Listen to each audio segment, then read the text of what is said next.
Alright, in the last video, I covered the new reinforcement system, which therefore destroyed the old way that we had done Shang Dynasty, or Xiangqi, for Titan's Battalion.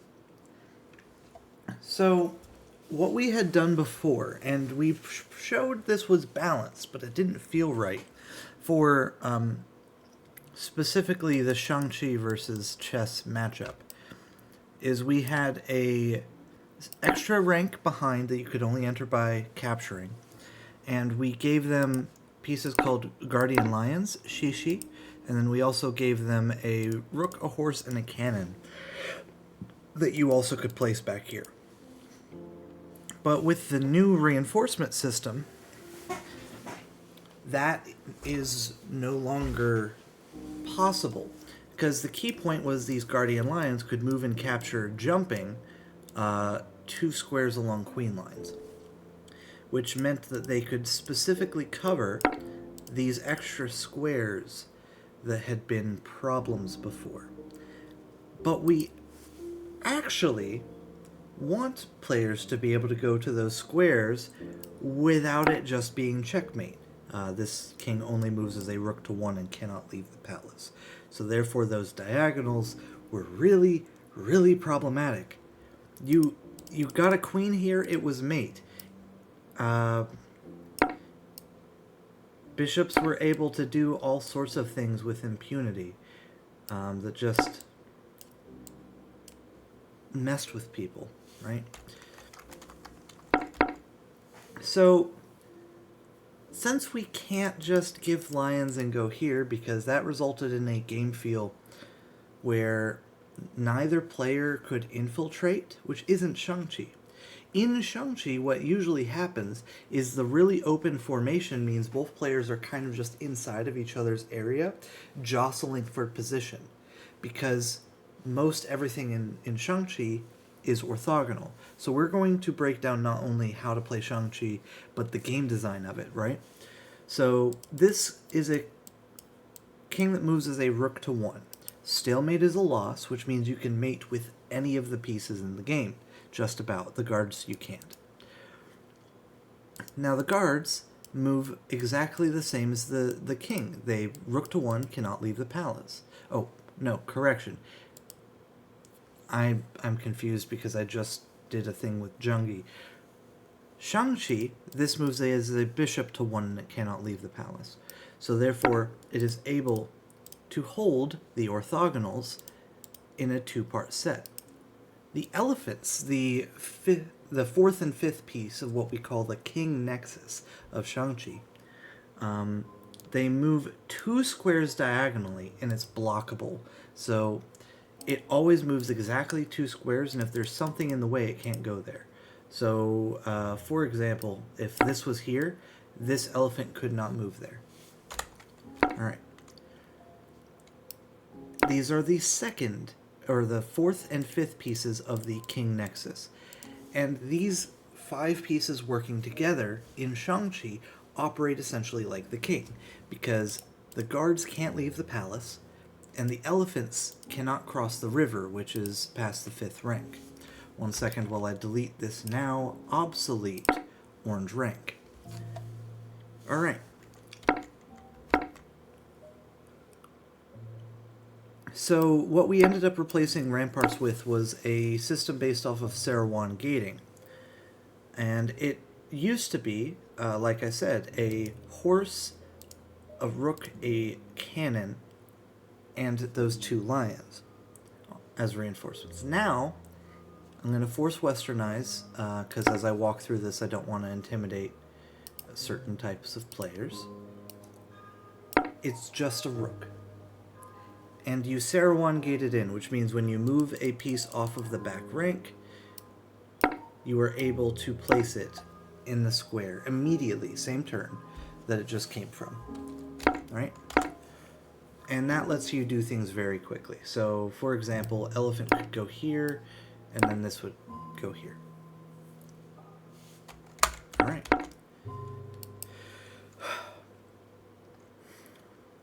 So, for the astute paying attention, that's a massive nerf of material.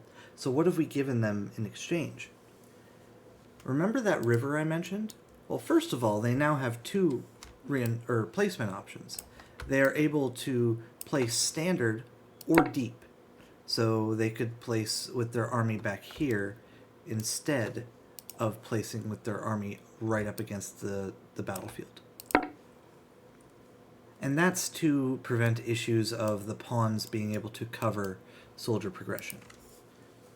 So the river in Xiangqi, in the base game, just marks where the soldiers promote and where the elephants cannot cross. So the elephants can only ever reach 7 squares on the entire board. These 7 squares.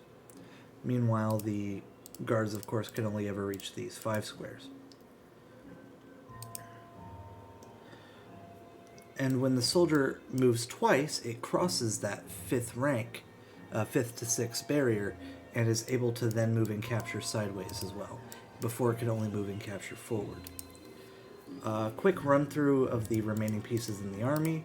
This moves like a chess rook, but captures assuming there's exactly one intervening piece. So right now it's targeting the enemy chess rook, which means we have loading. You cannot capture outside of your territory during your first 4 turns, which gives the white player, or if they were playing black, time to like put a knight in the way, or make it to where your king has an escape square, or get your queen off of the back ranks in case it was placed, slightly differently and you went here and the king wasn't the one there. Because, this type of thing could be mirrored. Here's a better example. Oh no, the queen, it's hanging on move 1 if the Xiangqi player was going first. So yeah, loading's important. That's the very first balance thing. What we realized is Xiangqi operates off of a different principle. Because the king nexus only defends orthogonally, and what we had done before was add the lion to give it another piece of the king nexus that could defend diagonally, right? Because if the lion went here, it was already defended by this, and you could... One, you're targeting this square still, and like if you step forward, now the king nexus defends the diagonals. And with this double part, if you're facing another player just doing Xiangqi stuff, even if this soldier dies, right, you still have enough to intervene and interfere. If the cannon comes this way, you can put the elephant back in the way and intervene and interfere on a cannon attack, right? So given that context, we just took away the ability for the enemy to capture diagonally past Xiangqi's river. So this piece over here is past the river, which is between these 2 ranks. So it no longer can capture diagonally. It can still move diagonally, which still causes problems for Xiangqi, to be clear, but it's not as bad. And in exchange, those pieces are instead able to capture 1 square forward. So in particular, that affects the bishop. So this bishop, since it is past the river, can't kill these 2, but if something was here, it's targeting that. And for people who watched my last video and are getting confused on why this can't capture sideways, this is the other army that looks almost exactly the same, that is based off of Chinese rather than Korean chess. Happy everyone's following along. That one didn't have the river.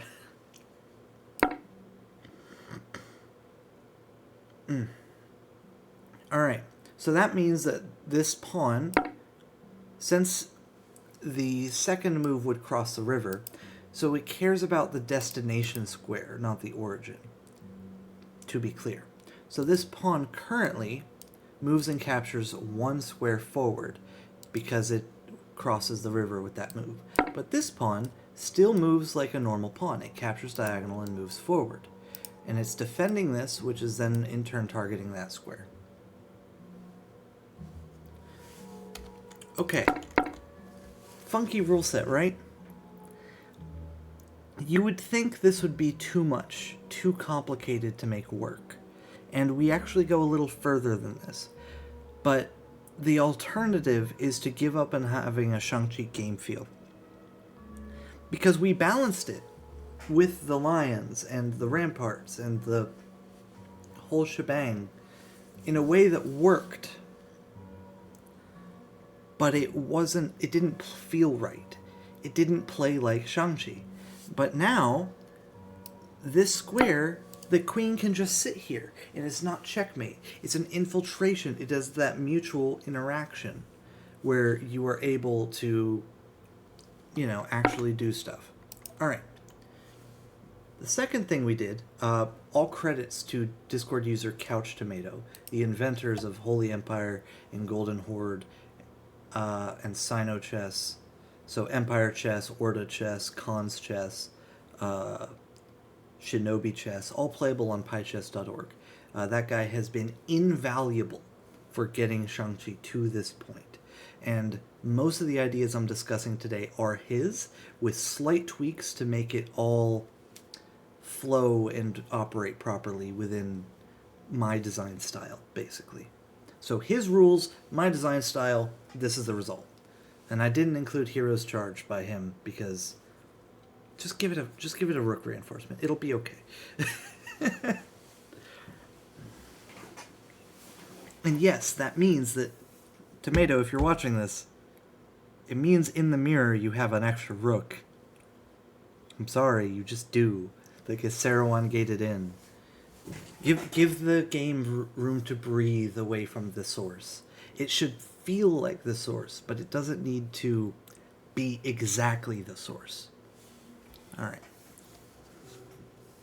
He and I disagree on some things, as is natural when two really good designers that know that they could do all of this themselves try to work together. Of course, I say I know I could do all of this myself, and then I'm relying very heavily on his design work to do this right, and two of the armies in the game were made by him, so we're better together, whatever. I'm in a good mood, if you can't tell.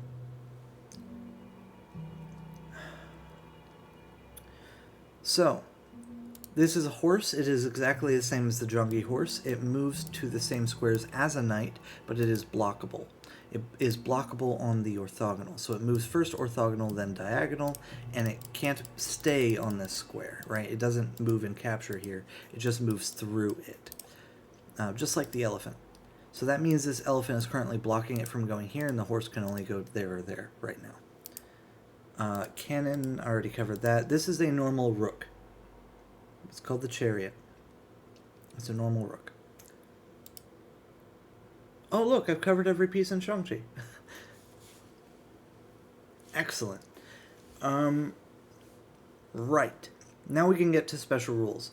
At the start of the game, Xiangqi, in order to create weaknesses in the enemy pawn line, is able to delete a certain number of pawns based on the matchup, or whatever equivalent. Against chess, it's 1. You kill 1 pawn. Usually, this one dies. Boom, start of game, killed that. Oh, start of game would also have everything back in the original position. And there's a couple more rules about the river. So, horses, when they cross the river into the enemy area, we give them back the ability to jump like a knight. And the reason we did that, let's take an example. So let's say you have a position, no, not like that.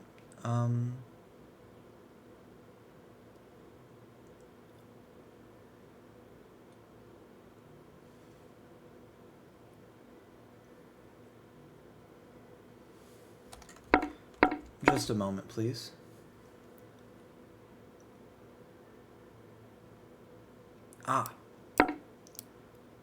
So this is a common tactic in Xiangqi, where what will happen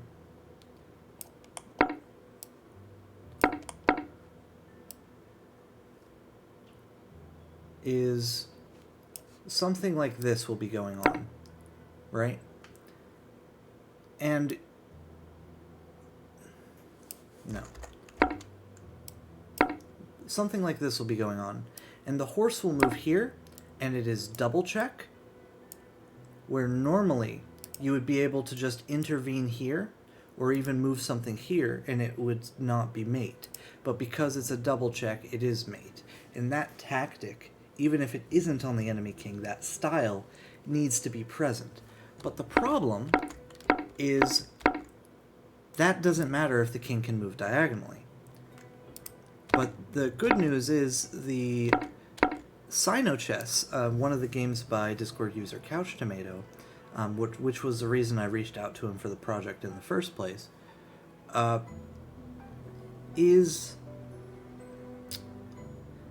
it uses a normal knight in combination with a Xiangqi cannon to recreate that type of tactic.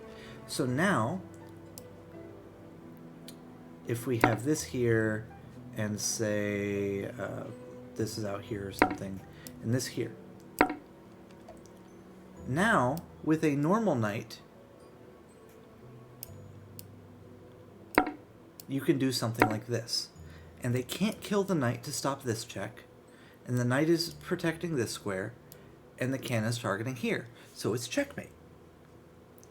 And that style tactic still exists, but it's more because of the interaction between the king and pawns, where, sure, the king could move here, but his own pawn is in the way this way, and because the knight can jump, it still covers that square. So it recreates the tactic by changing the movement to interact with the enemy army. So therefore, if the horse is moving to a square on the enemy's side of the river, or on the non-Xiangqi, I'm sorry, I keep doing that because I ate a lot of yogurt. On the non-Xiangqi side of the river, they're able to do it jumping. So the pawn can't block this. But on the flip side, if the pawn was here, and the soldier was here, this is past the river, so the horse can go there. But this is not past the river, so it cannot go here. So legal moves for this piece at this time are here, here, here, here, and it's defending this. And that feels weird to someone who is really used to Xiangqi. But trust me. Vice versa also applies to enemy jumping pieces. The knight, when it is moving to this side of the river, is blockable. And that's to recreate ways that you can defend against something like this.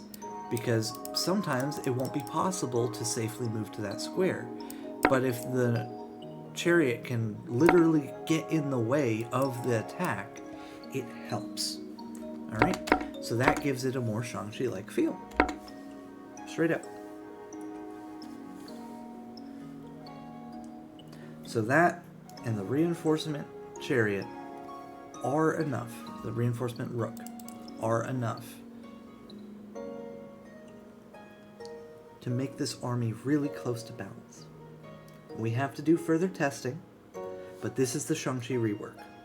And the old version with the lions, way back here, now rather than having the ramparts be, this became an expansion battalion. So since we balanced it fully, we just took it out of the competitive rotation, saved it separately, and made some changes to make it feel less funky, where now this is just a full extra rank, and then you put down the other pieces however you want. This is a common opening choice. So this is also an army, but it's not competitive legal. But you can play it with your friends. I mean, hell, I'm sure this would be fun just as like a Xiangqi mirror type deal. It's more fun when the opponent has diagonals, to be honest, because then you can utilize the lions for funky shit more often. It just plays different. Very, very well defended. It's hard to infiltrate this. Another common layout is basically it just most of your opening choices for this were determined on where you placed the cannon.